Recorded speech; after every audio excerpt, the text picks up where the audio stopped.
Damos la bienvenida al experimentado periodista Jorge Ortiz, analista político. Jorge, muy buenos días. Quisiéramos conocer su punto de vista sobre el tema del municipio de Quito, que se asemeja mucho a una caricatura de la política ecuatoriana.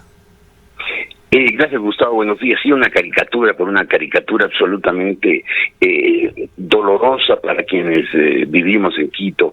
Es que no solamente es el problema actual, el problema de este enredo jurídico cuya salida no está muy clara, aunque se supone que por medio de la Corte Constitucional se llegará finalmente a una resolución definitiva, sino por el hecho de que el municipio de Quito, que antes era, creo yo, que una especie de modelo para la mayor parte de los municipios del Ecuador. Quito elegía bien sus alcaldes y tenía un municipio que funcionaba bien, con empresas municipales eficientes, bien administradas, en que los escándalos de corrupción prácticamente no existían. Hoy es un desastre y la administración municipal, la pésima calidad de la administración municipal se refleja en la mala calidad de los servicios públicos, en una ciudad que se la ve deteriorada, maltratada, mal tenida, una ciudad además en la que se ha perdido el orgullo de ser quiteños. Creo yo que finalmente se llegará pronto, unos pocos días más, a una resolución. Entiendo yo que la remoción del alcalde Jorge Yunda quedará en firme, Santiago Guarderas asumirá la alcaldía, pero tampoco genera grandes expectativas, porque el señor Guarderas finalmente fue el compañero de fórmula, fue el escudero leal de Yunda, y el programa que ellos presentaron fue el programa por el cual votó el 21% de la población, con lo cual ganaron la alcaldía. No sé si el señor Guarderas tiene algo distinto que el señor Yunda para ofrecerle a esta ciudad. Pero en todo caso, el deterioro de Quito como un municipio eficiente, apolítico, en que la gente trabajaba por el amor a la ciudad, no por posiciones políticas, creo que eso se terminó y no sé si algún día podrá ser rescatado. Más allá de los graves efectos que se están dando sobre la ciudad, sobre su administración, el enorme perjuicio que se está causando a los quiteños con esta situación, hay otros temas que tienen trascendencia, que van mucho más allá de esto. Es esa imagen de falta de seguridad jurídica en el país. Se ha advertido ya por parte de algún analista que las decisiones que se están tomando en este caso podrían incluso generar jurisprudencia que podría tener efecto en otros casos importantes que se están ventilando en el país, como el del contralor Pablo Celis, si es que se llega efectivamente a esa interpretación de que hay tribunales que han tomado decisiones y que han prevaricado. Así es, que lamentablemente en el Ecuador desde hace ya unos cuantos años la judicialización de la política arrasó con las instituciones.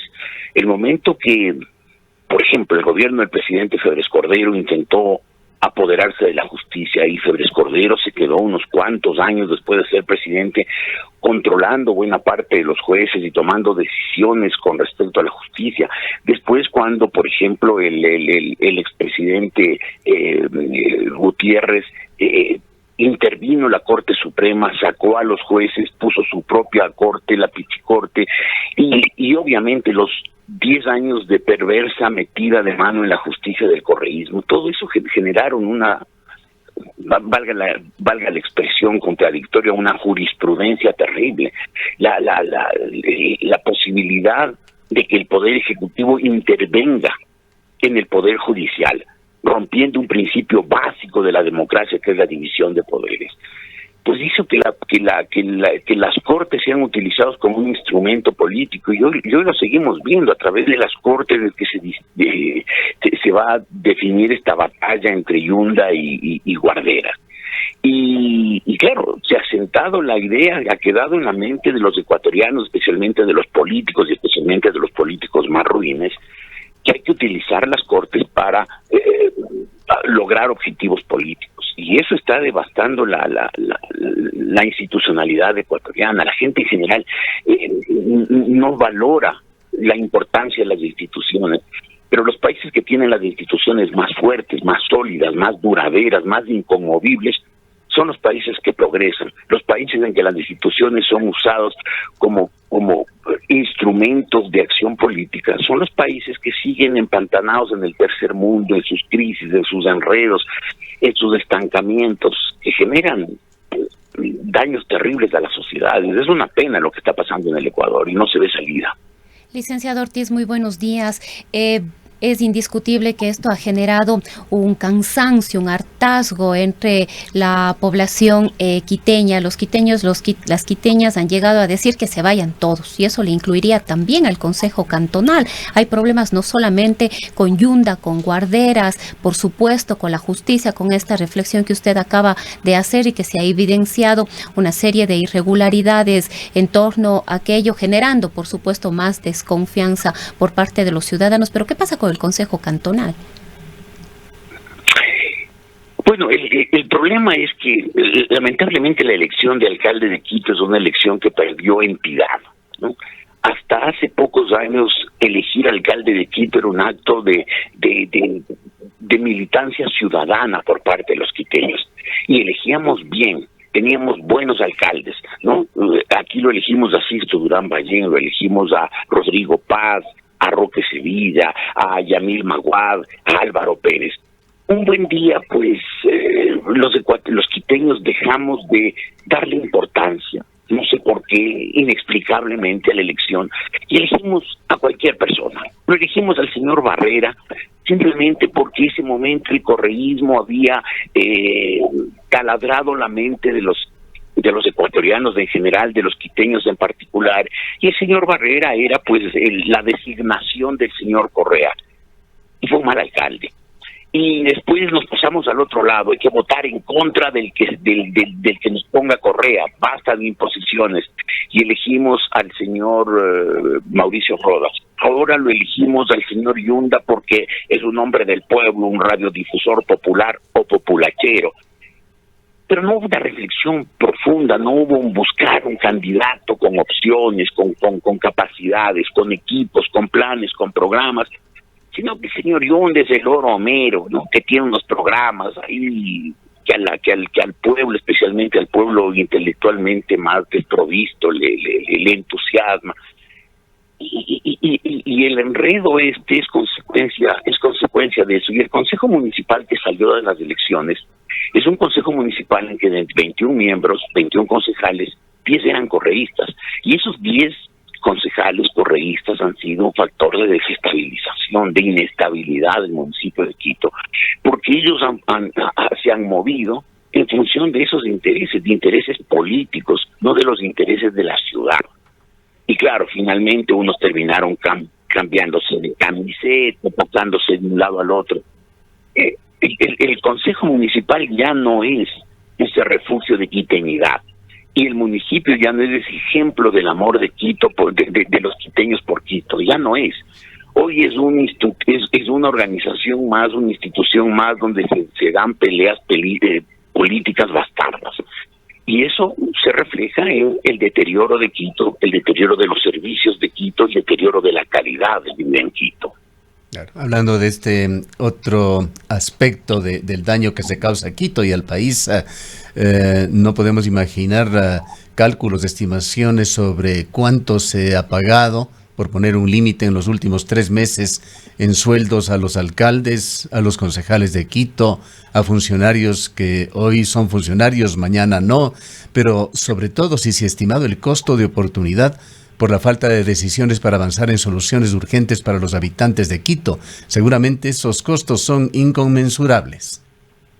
Inconmensurables, terribles, porque el municipio evidentemente está parado, y no solamente no están trabajando positivamente en alguna acción válida los 2 alcaldes y los concejales, sino que cada uno tiene sus asesores, sus decanes, toda esta parafernalia que se creó en torno al sector público durante los años nefastos de Correa, en que como había tanta plata por el alto precio del petróleo, el sector público en general, tanto el gobierno central como los gobiernos locales, tenían dinero suficiente y crearon esta lógica de una administración pública obesa, ¿no?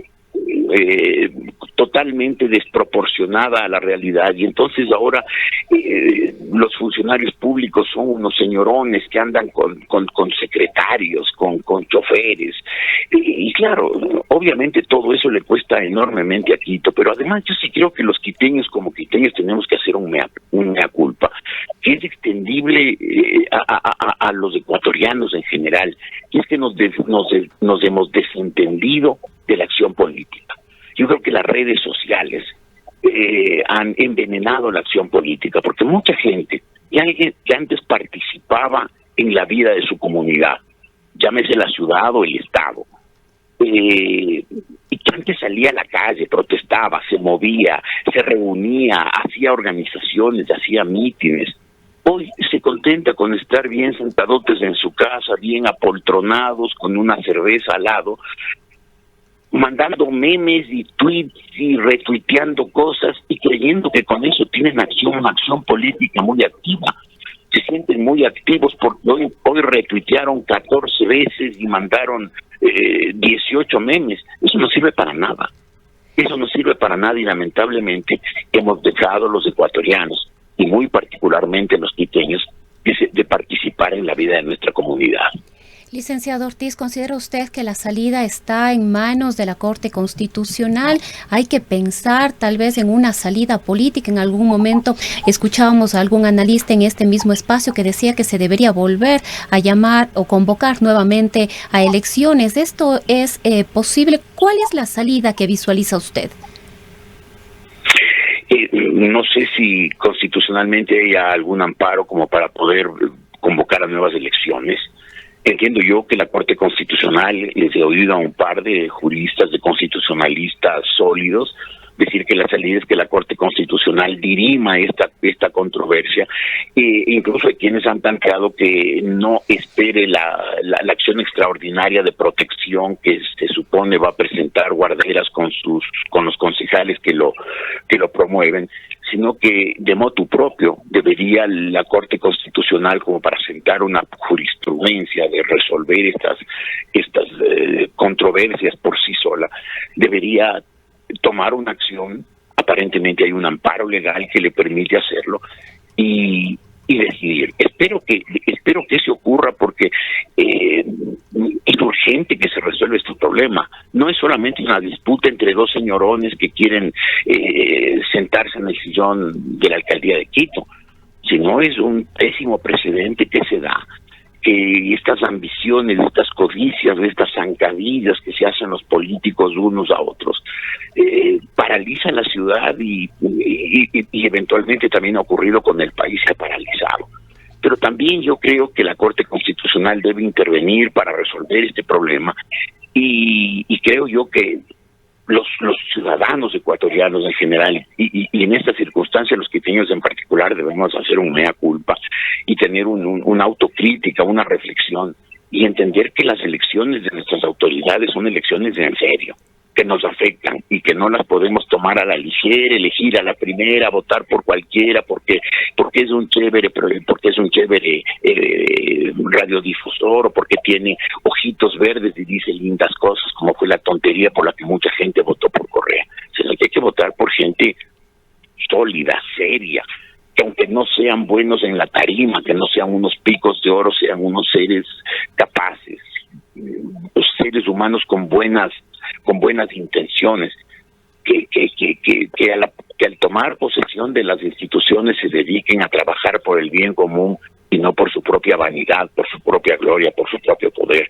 Pues lo que estamos viendo en el municipio de Quito es una pelea de codicias, es una pelea de ambiciones, no es una pelea por hacer bien a la ciudad, es una pelea por ser yo quien me apodere del asiento, sea alcalde de Quito y después de 2 años vaya a la reelección. Es una vergüenza. Pasando a la situación general del país, Jorge, con el mes de agosto se cumplirán los primeros 100 días de gobierno de Guillermo Lasso, y con esto aparentemente se cumplirá también con la oferta fundamental, el plan de vacunación 900, algo indiscutiblemente indispensable para el país.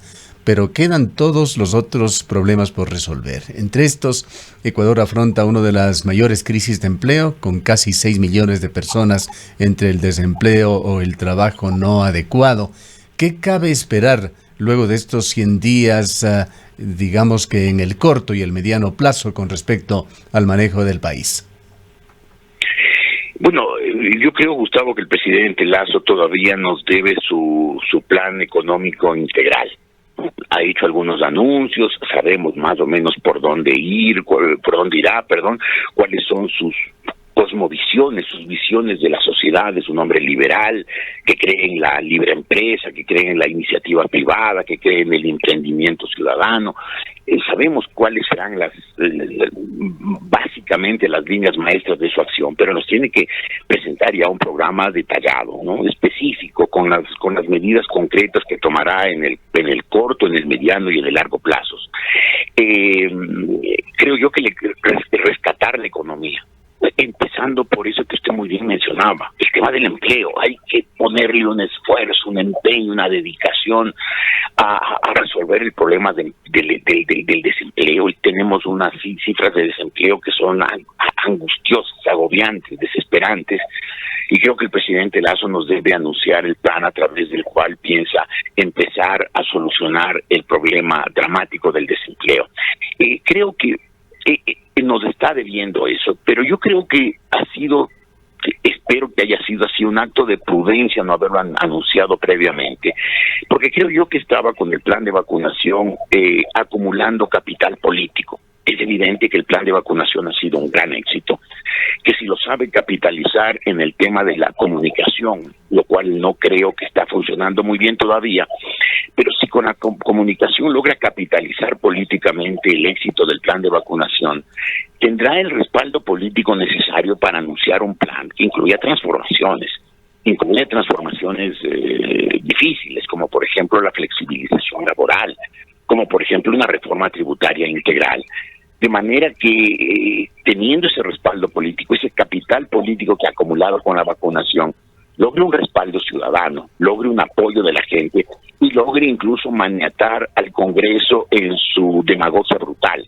Ya vimos hace pocos días la demagogia brutal del Congreso, cuando tan irresponsablemente votó en contra de del reingreso del Ecuador al GIADE. Es una decisión de una demagogia brutal, de un populismo enfermizo, porque es evidente que sin que el Ecuador fuera del GIADE no va a traer inversiones nunca jamás, porque nadie va a querer ir a controversias sobre inversiones ante tribunales locales. Es obvio que se busca una corte internacional, en este caso el CIADI, y especializada además para que dirima las controversias.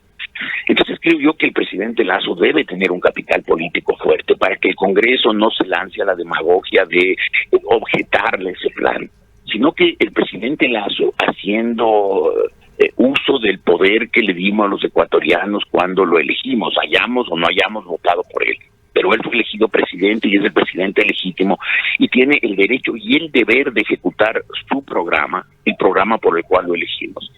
Y por lo tanto debe tener el capital político suficiente para poder lanzar un plan económico sólido, serio, completo, abarcador, que le dé soluciones a mediano y a largo plazo a la economía de este país, que está en realidad en una situación muy difícil.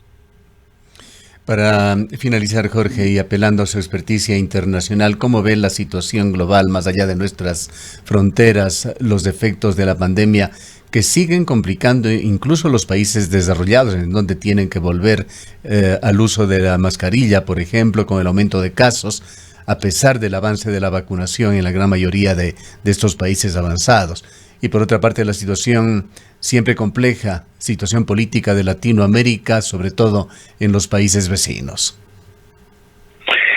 Yo diría que los países avanzados, los del primer mundo, digamos, los países de Norteamérica, de Europa, básicamente Europa Occidental, los países del sudeste asiático, evidentemente hay un recrudecimiento de la crisis sanitaria, por esta variante, la Delta, que ha aparecido y que ha hecho abajo todos los planes de superar ya con la vacunación el uso de mascarillas y de cuidados y de confinamientos. Sin embargo, en la mayor parte de esos países la economía ya está casi al ritmo que estaba antes de la pandemia. Ya la actividad económica uno ve, por ejemplo, en el tema del comercio exterior, la recuperación de las economías es muy rápida. Todavía, por supuesto, no han alcanzado el nivel, el vértigo que tenían antes de la pandemia, pero el avance hacia los niveles de normalidad es muy rápido. Entonces, si bien la crisis sanitaria sigue estando presente en los países avanzados, en los países que tienen un capitalismo así vibrante, dinámico, la economía sí está funcionando o sí está avanzando hacia una normalización rápida, y por lo tanto, pues los daños que causó la pandemia se están poco a poco contrayendo y volviendo menores. En los países del tercer mundo, en cambio, pues donde todavía no tenemos unas economías en capacidad de levantarse rápido de sus crisis, y en América Latina muy en particular, pues la crisis económica seguirá estando presente mientras la crisis sanitaria no sea superada del todo, para lo cual falta mucho. Hay países como el Ecuador que han logrado éxitos muy significativos en la vacunación. Sin embargo, la economía sigue moviéndose con una lentitud, con una falta de vitalidad, de dinámica muy grave. Y en el caso de América Latina, además, tenemos el drama terrible de que ha vuelto el populismo más desenfrenado. Nuestros pueblos, probablemente por la desesperación de la crisis económica, han vuelto a caer en los cantos de sirena del populismo. Y lo que antes estos gobernantes demagógicos, mentirosos, embusteros, corrompidos, como Chávez, como Maduro, como Ortega, como Correa, como Daniel Ortega, eran más bien excepciones en una región en que de los 34 países del continente, pues había 3 o 4 o 5, en el peor de los casos, que habían caído en esta tentación desaforada del socialismo del siglo XXI. Hoy es una corriente que se está propagando. Colombia corre el riesgo brutal de caer el próximo año en manos de Petro. El Perú ya cayó en manos del señor Pedro Castillo, que no solo que no va a poder lograr manejar el Perú, sino que ya se ve que ni siquiera está logrando manejar su partido y su gobierno, porque todavía hay una controversia y no logra armar el gabinete bien armado. Hay una pelea interna terrible. Pero claro, los pueblos desesperados caen en los cantos de sirena, y de pronto el socialismo del siglo XXI, con toda su perversidad y toda su ineficiencia, podría volver para desastre de estos países, porque hoy más que nunca, en medio de las crisis, los países necesitan manejos políticos y económicos austeros, sobrios, sin demagogia, sin populismo, sin excesos, sin divisiones.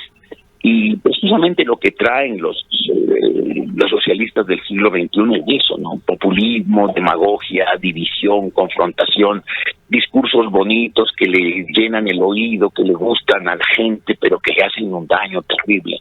Yo creo que pronto se puede agravar la división, la brecha entre el mundo desarrollado y el mundo subdesarrollado. El mundo desarrollado rápidamente superará la pandemia y la crisis económica, mientras el mundo subdesarrollado seguirá sufriendo muchos años más las consecuencias de la pandemia y su consecuencia crisis económica. Me parece que ese aumento de la brecha entre el norte y el sur va a ser muy dramático en los próximos años. Bien. Muchísimas gracias al licenciado Jorge Ortiz, periodista, analista político, quien se ha referido a temas concretos de Quito, de el país y al entorno internacional. Cuenca, año 2050. Cuando la contaminación y la escasez de agua son problemas en todo el mundo, en Cuenca, Ecuador, todavía se vive tan bien como hace 30 años. Esto gracias a que los cuencanos tomaron decisiones correctas, como la construcción del proyecto hidroeléctrico Soldados Yanuncay, que ha generado 22 megavatios de energía limpia, reguló el caudal del río Yanuncay y garantizó el agua potable para Cuenca y agua de riego para San Joaquín y Baños. Aunque esto parezca ficción, es nuestro compromiso con Cuenca Bicentenaria, el Ecaustro. Juntos generamos agua y energía para la vida.